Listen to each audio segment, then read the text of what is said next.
So I wasn't even going to post this, but the situation has gotten so crazy in the last few days that I need to just get it out somewhere. Sorry if this is all over the place, I'm still processing everything. Last Thursday, I was in the middle of refinishing this antique oak dresser for a client when I got a text from my dad. We don't talk much TBH, maybe once every couple months at most. The text said, "Family meeting tomorrow, 2 p.m. Important inheritance discussion about Grandpa Orlando's estate. Be there." That's it. No hello, no how are you? Nothing. For context, my grandpa passed away about 3 weeks ago. He was 84 and, honestly, the only person in my family who ever really got me.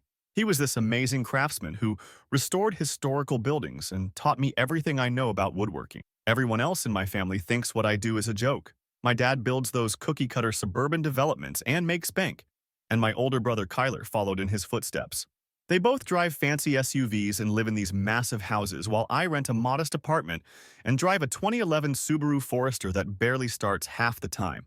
Anyway, I canceled my afternoon appointment for Friday, losing about $300 in the process, and drove the 2 hours to my parents' house. I didn't want to go, but it's family, you know? And Grandpa's stuff meant a lot to me. Not even the money part, but his tools and workshop. We spent so many weekends there when I was growing up. I pull up to their McMansion around 1:55, right on time. As I'm walking up to the door, I can hear laughter inside. Like, loud laughter, which seemed weird for an inheritance meeting. I knock, wait, then let myself in since no one's coming to the door. And there they all are. My dad Dwayne, my mom Lorraine, and my brother Kyler sitting around the dining table with wine glasses, fancy cheese plates, and a stack of official-looking papers. They're all dressed up like it's some celebration. My dad looks up with this smirk when he sees me standing there. "Oh, you actually came?" he says like he's surprised. "We already divided everything up about an hour ago." I just stood there for a second trying to process what was happening. "You said the meeting was at 2, I tell him. "It's 1:58. My mom couldn't stop giggling into her wine glass. "The look on your face right now," she says. "The 28-year-old failure actually thought he was getting something." Then my brother waves these papers at me. "We signed everything an hour ago. You get nothing." I'm still standing there with my jacket half off, completely blindsided. "What the hell is going on?" I ask them. That's when my dad stands up and walks over to me. He's got this look on his face like he's been waiting for this moment for years. "You're 28, single, living in a rental. Why would we waste Grandpa's money on you?" My mom chimes in then, slurring her words a bit. "We told the lawyer you're mentally unstable. He agreed you shouldn't get a penny." This is the part where I still can't believe what happened. My brother actually threw a breadstick at me. "Here's your inheritance, BRO." And they all just exploded laughing. I'm not normally a confrontational person, but I felt something snap inside me. "What exactly did I do to deserve this?" I asked them. "Because I chose a different path than the family business?" My dad gets right up in my face then. "You were always the family disappointment. Now it's official. You're worth 0. My mom, who's clearly had too much wine, points her glass at me and almost spills it. "Don't contact us about money ever again. Your grandfather would be ashamed of you." That's when I realized something wasn't adding up. Grandpa and I were close, really close. He used to tell me I was the only one who understood craftsmanship, the only one who cared about building something that would last. The others just saw dollar signs. So I just smiled at them, which clearly wasn't the reaction they expected. "You'll regret this sooner than you think," I told them, and walked out. As I was driving home, my phone started blowing up with texts from all 3 of them, mostly along the lines of, "How dare you threaten us," and "You ungrateful little shit," etc. I ignored them all. See, what they don't know is that about 6 months ago, Grandpa asked me to come to his workshop alone. He'd been diagnosed with heart problems and knew his time was limited. He handed me a sealed envelope and made me promise not to open it unless something fishy happened after he was gone.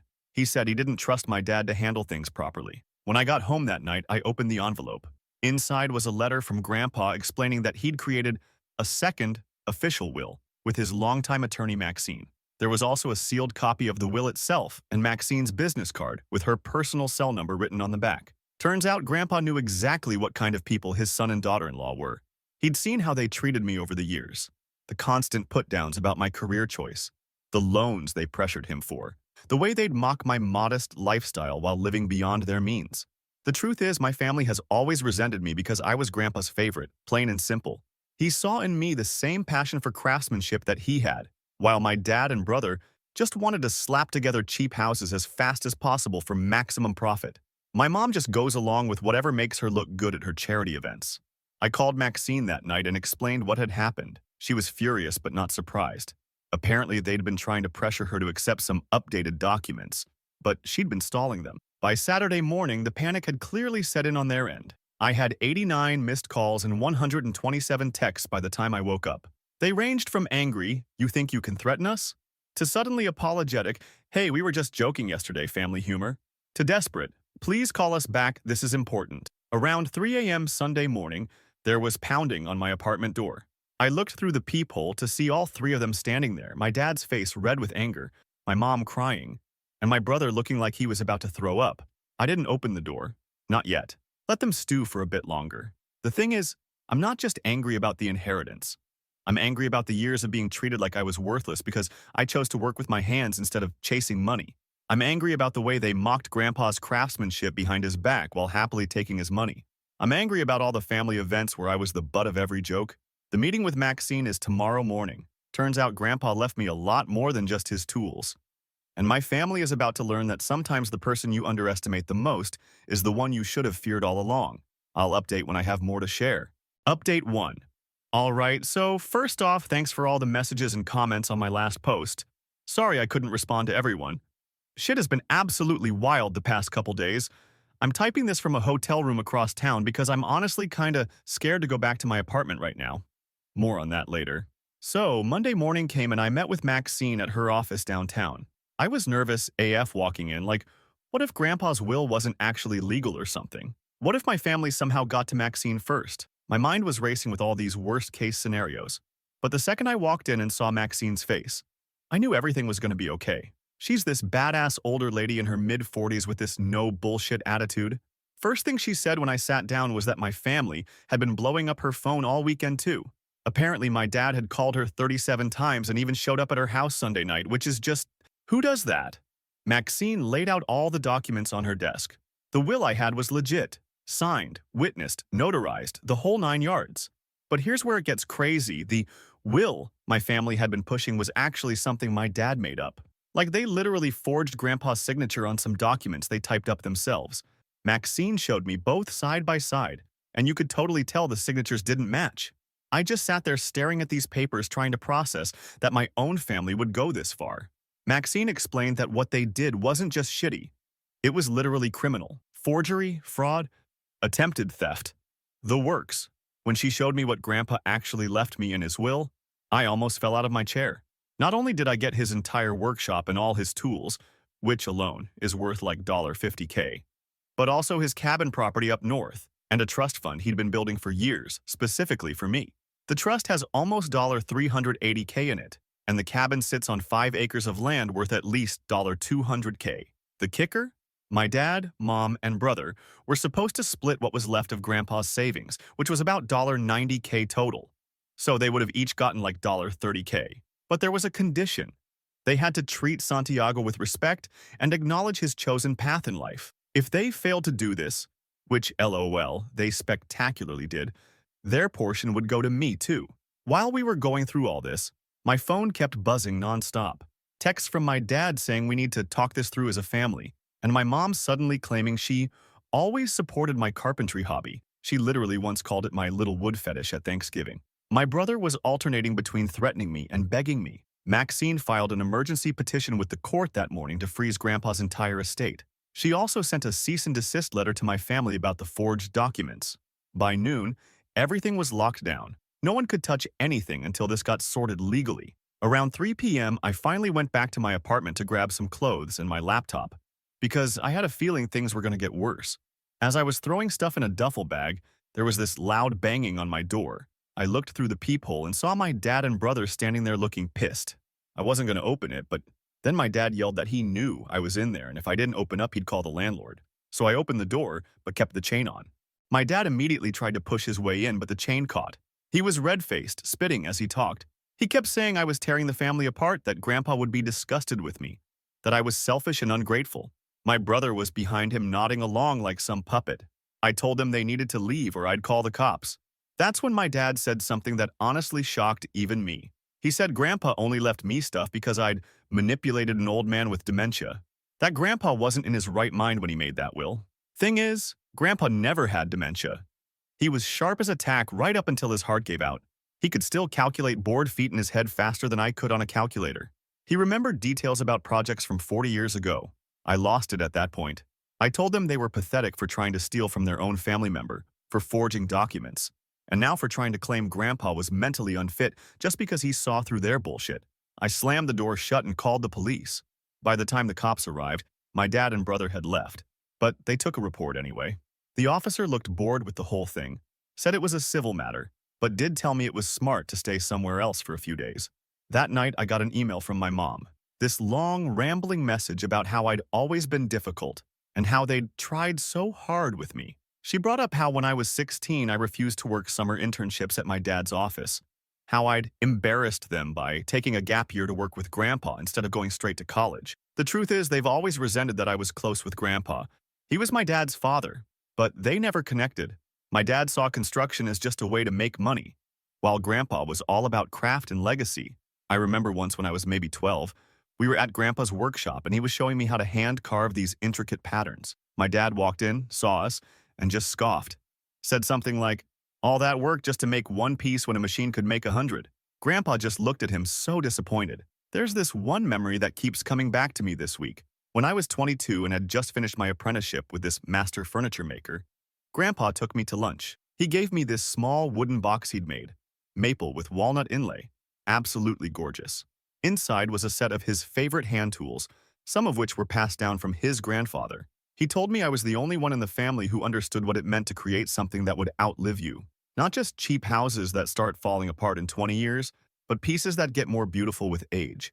I still have that box on my workbench. Yesterday, Tuesday, Maxine called to tell me the court had officially frozen all assets pending a hearing. She also said my family had hired their own lawyer, who was trying to argue that Grandpa wasn't of sound mind when he made the will with Maxine. But she had all the documentation, medical records showing Grandpa was completely competent, video of him explaining his wishes, everything. Then last night, things got even crazier. My friend sent me a screenshot of my brother's Facebook post, this long rant about how I was stealing from the family and dishonoring Grandpa's memory. He tagged like everyone we know. People I went to high school with are commenting on it. Some cousins I haven't talked to in years are messaging me, asking what's going on.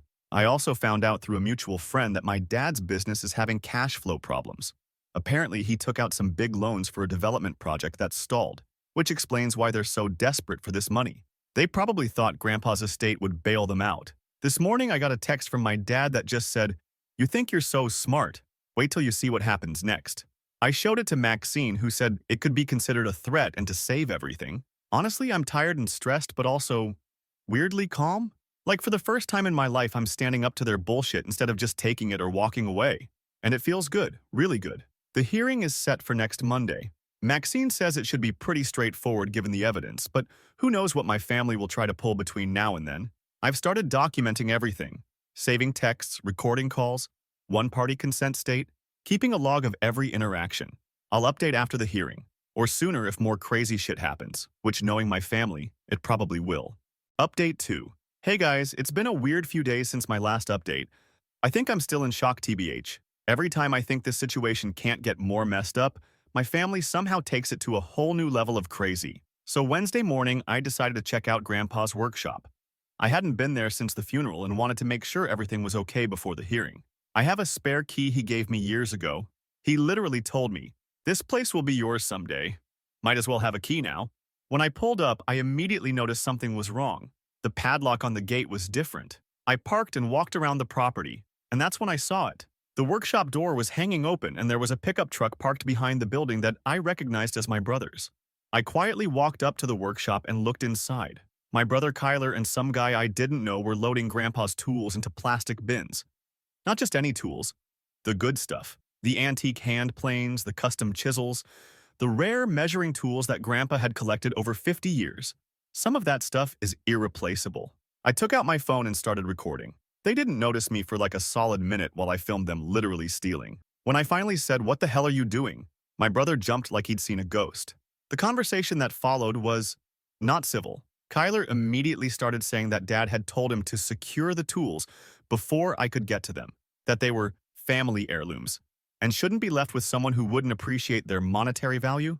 I pointed out that they were literally stealing and that the estate was frozen by court order. Kyler just shrugged and said the court order was bullshit and that I was trying to steal from the family. The other guy, who turned out to be one of my dad's employees, just stood there looking uncomfortable. I told him to put everything back right now or I was calling the cops. Kyler tried to intimidate me, getting in my face and poking me in the chest. Said I had always been jealous of him. The dad always liked him better. That Grandpa only spent time with me out of pity. I don't know what came over me, but I just snapped. I shoved him. Hard. He stumbled back into a workbench and knocked over some of the bins they'd packed. He looked shocked. I've never been the confrontational type, always just walked away from their bullshit before. But not this time. I held up my phone and told him I had them on video stealing from a court-protected estate and that if they didn't put everything back exactly where they found it and get the hell out in the next 5 minutes, I was sending this video to the police and Maxine. The other guy immediately started putting stuff back. Smart dude. Kyler tried to argue for another minute, but then his phone rang. It was my dad. I could hear him yelling through the phone even from several feet away. The gist was, "Get out of there now." Apparently, my dad had just gotten a call from their lawyer, warning him that if they violated the court order in any way, they'd be completely screwed at the hearing. They left, but not before Kyler accidentally knocked over a can of wood stain that spilled all over some of Grandpa's project sketches. Dick move. After they were gone, I spent hours taking inventory and photos of everything. A lot of the smaller, valuable tools were already missing. They must have been making trips for days. I called Maxine and sent her the video and photos. She was livid and immediately filed a motion for contempt with the court. By that evening, the sheriff had been dispatched to my parents' house with an order to recover any items taken from the workshop. According to Maxine, they found some of the tools in my dad's garage, but a lot of stuff is still missing. Thursday morning, I got a call from a number I didn't recognize. It was my brother's wife, Mariana. We've never been close. She's always followed my parents' lead in treating me like the family disappointment. She was crying, which immediately put me on edge. The conversation was unexpected. She told me Kyler and my dad had a huge fight after the sheriff left. Apparently, my dad blamed Kyler for escalating the situation by trying to take the tools. Kyler blamed my dad for telling him to do it in the first place. It got heated enough that neighbors heard them shouting. Here's the part that I'm still processing. Mariana told me their house is in foreclosure, has been for months. They've been hiding it from everyone, including my parents. Kyler's been struggling at work. He's not exactly the sharpest tool in the shed. Nepotism is the only reason he has a job at my dad's company. They're 3 months behind on their mortgage and we're counting on the inheritance money to catch up. She was calling to basically beg me to drop everything. Said they have kids to think about. They have 2, ages 3 and 5. That Kyler's been having panic attacks. That my parents are threatening to fire him if this situation damages the company's reputation any further. I told her I was sorry they were having financial problems, but that didn't justify what they tried to do to me. She got quiet for a minute, then said something that keeps echoing in my head. It's always been about the money with your dad. He's jealous that Orlando loved you more. Always has been. After we hung up, I kept thinking about what she said. I've always known my dad resented my relationship with Grandpa, but I never thought of it as jealousy, exactly. It was more like he thought I was wasting my potential by following Grandpa's path instead of his. But the more I think about it, there's this memory from when I was maybe 14. I was staying at Grandpa's for a week during summer break, learning how to restore this antique rocking chair. My dad showed up unexpectedly one afternoon. He and Grandpa got into this huge argument in the kitchen while I pretended to sand wood in the workshop. I couldn't hear everything, but I remember my dad saying, "You never taught me any of this. You were always too busy with your precious craft to be a real father." And Grandpa responding that he tried, but my dad was only ever interested in how quickly he could slap together a house and flip it. Anyway, Friday morning, yesterday, I got an email from my parents' lawyer. They want to settle. They're offering to drop all challenges to the will if I agree to give them $150K from the trust fund to resolve family debts. The email ended with a thinly veiled threat about how family matters like these can drag on for years, and how everyone's dirty laundry gets aired in probate disputes. I forwarded it to Maxine, who told me not to respond. She said their attempt to steal the tools and violate the court order had basically tanked any chance they had of successfully challenging the will. The judge assigned to our case apparently has a reputation for coming down hard on people who disrespect court orders. Then last night around 11, there was a knock at my hotel room door. I checked the peephole, and it was my mom, alone, which was weird. She looked rough, hair not done, minimal makeup, which is not like her at all. Against my better judgment, I let her in. She sat on the edge of the bed and just stared at her hands for like a full minute before saying anything. She told me my dad's company is on the verge of bankruptcy. The development project he took out loans for is completely stalled because of permit issues. The bank is threatening to call in the loans. They remortgaged their house to keep the business afloat. They're underwater on basically everything. Then she dropped another bombshell. They sold a bunch of Grandpa's tools months ago, while he was still alive but in the hospital after his first heart attack. They knew he kept his most valuable stuff in a special cabinet in the workshop, and they took it while I was out of town for a job. Sold it all to some collector my dad knows. Grandpa never knew. He was too sick to go to the workshop after he got out of the hospital, and by the time he was feeling better, he had the second heart attack that killed him. I asked her how she could do that to him. She just shrugged and said, "It was just old junk to us." Just old junk. Those tools were his life. Some had been passed down for generations. Others he'd spent decades tracking down. And they sold them behind his back while he was in the fucking hospital. I told her to get out. She tried to plead with me, saying they were desperate, that my dad's pride would never recover if his business failed, that I needed to help family. I told her they stopped being my family the moment they tried to steal my inheritance, and that if she didn't leave immediately, I was calling hotel security. She left, but as she was walking out, she turned and said, "The hearing is Monday. Think about what kind of relationship you want with us going forward. The only relationship I want with them now is through lawyers. The hearing is in 2 days. I've been going through old photos of me and Grandpa, trying to remember the good times instead of focusing on how my family betrayed him. And me. I know I should probably feel sad about losing my family, but mostly I just feel angry and determined. Grandpa trusted me to carry on his legacy. I'm not going to let him down.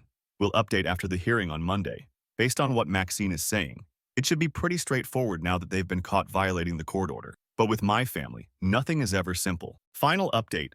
It's been over a week since the hearing, and I'm just now in a headspace where I can sit down and type this all out. So much has happened that I'm still trying to wrap my head around it. Monday morning, I woke up feeling weirdly calm, like when you're in the eye of a hurricane or something. I met Maxine at her office an hour before the hearing to go over everything one last time. She seemed confident, but kept reminding me not to react to whatever my family might say or do in the courtroom. I was expecting some kind of dramatic courtroom showdown like you see on TV, but it was actually kind of boring. The hearing was in this small conference room with just the judge, the lawyers, me, and my family. My dad kept staring at me with this weird mix of anger and panic. My mom wouldn't look at me at all. Kyler just looked sick. The judge was this older woman who clearly wasn't in the mood for any bullshit. She went through the evidence methodically. The valid will, the forged documents my family tried to submit, the video of them stealing from the workshop, the sheriff's report. When my family's lawyer tried to argue that Grandpa wasn't of sound mind, the judge cut him off and asked if he had any actual medical evidence. He started stammering about how Grandpa was old and easily influenced. The judge just stared at him until he shut up. The most surprising part was when the judge asked my dad directly about the forged will. He tried to claim it was a misunderstanding and that they found the document in Grandpa's house. The judge asked him to explain why the signature didn't match and why it was dated after Grandpa had been hospitalized. My dad actually tried to blame me, saying I must have altered the real will. That's when Maxine played her ace. She had a video recording of Grandpa explaining his wishes, recorded the same day he signed the will with Maxine. In it, he specifically mentions how he was leaving the bulk of his estate to me because the others only see dollar signs, while I understand the value of craftsmanship. The judge ruled completely in my favor. Not only did I get everything in the original will, but she also ordered my family to return all items taken from the workshop within 48 hours or face contempt charges, provide a detailed accounting of any items they sold, pay all legal fees, mine and theirs, stay away from the workshop property. As we were leaving, my dad tried to approach me in the hallway. He started with this fake nice voice saying we should talk privately and work something out as a family. I just walked past him. He grabbed my arm hard enough to leave marks. I yanked away and told him to never touch me again. My mom started crying, saying I was tearing the family apart. I told her they did that themselves when they tried to steal from me and sold Grandpa's tools behind his back. She slapped me, right there, in the courthouse hallway, in front of witnesses.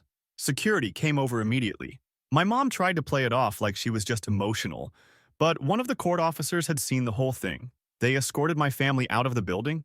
Maxine suggested we file for a restraining order, which we did that afternoon. 2 days later, I went back to the workshop with a locksmith to change all the locks. While we were there, a truck pulled up. It was Kyler. I immediately started recording on my phone and told him he was violating the court order. He put his hands up and said he wasn't there to cause trouble. He had a box in the back of his truck with some of the missing tools. Not all of them, but some of the more valuable pieces. He admitted that they'd pawned some things, but had managed to buy a few back. I asked him why he was doing this now. He just looked defeated. He told me that Mariana had left with the kids the night after the hearing, went to stay with her parents. She told him she couldn't be with someone who would try to steal from their own family. He asked if there was any way I'd consider helping him financially. Not my dad, just him and the kids. I told him no, that he made his choice when he threw that breadstick at me and called me a failure, when he helped steal from Grandpa's workshop. When he stood by while they all mocked me. He left, and I haven't heard from him directly since. The next few days were a blur of paperwork and logistics. Maxine helped me file the paperwork to transfer all the properties and accounts into my name. We also started the process of tracking down the collector who bought Grandpa's special tools. It turns out the guy my dad sold them to is actually pretty well known in the woodworking community. When he found out how they'd obtained the tools, he was horrified. He agreed to sell them back to me at the same price he paid, which was way below their actual value. Last weekend, I went to the cabin for the first time since inheriting it. It's this beautiful place on 5 acres with lots of trees and a small lake. Grandpa built it himself in the 70s. As I was walking through, I found this old leather journal tucked away in a drawer. It was Grandpa's project journal going back 40 years. There were entries about teaching my dad woodworking when he was a teenager, and how disappointed he was when my dad lost interest and just wanted to make quick money. Then entries about teaching me, and how proud he was of my progress. There was also a letter addressed to me, dated just a month before he died. He wrote that he knew my dad and brother would try to contest the will, that they'd always been jealous of our relationship. He apologized for the family drama he knew would follow his death, but said he trusted me to handle it. The most gut-punch part was where he wrote that he'd noticed some of his tools missing after he came home from the hospital but didn't have the energy to confront anyone. He suspected my dad had taken them, but didn't want to spend his final days fighting.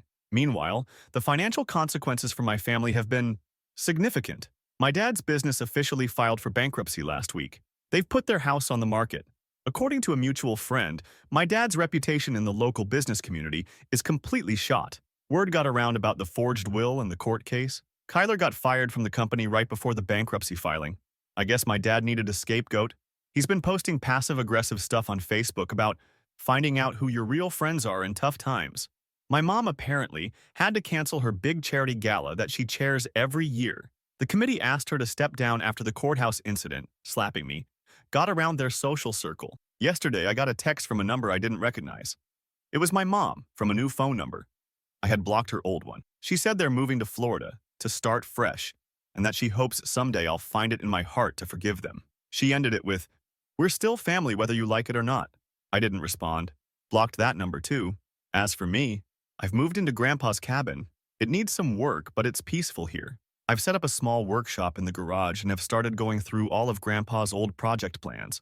I found out through the grapevine that my dad has been telling people I manipulated my grandfather and that I'm mentally unstable. So I did something that might have been petty but felt really satisfying. I scanned Grandpa's journal entries about my dad, the video of them stealing from the workshop, and the court documents showing the forged will, made a private website and sent the link to everyone in my dad's contact list that I could find on social media. Not public, just sent directly to people who know him. His business associates, golf buddies, neighbors, church friends, everyone. Within days, even more people cut ties with them. Is it vindictive? Yeah, probably. But after years of them treating me like garbage, lying about me, and then trying to steal what was rightfully mine, I don't really care anymore. I'm not the same person I was 3 weeks ago. That person would have eventually forgiven them, tried to mend fences, given them another chance. But now I understand that some relationships aren't worth saving. Some people don't deserve forgiveness. Grandpa saw them for who they really were. Now I do too.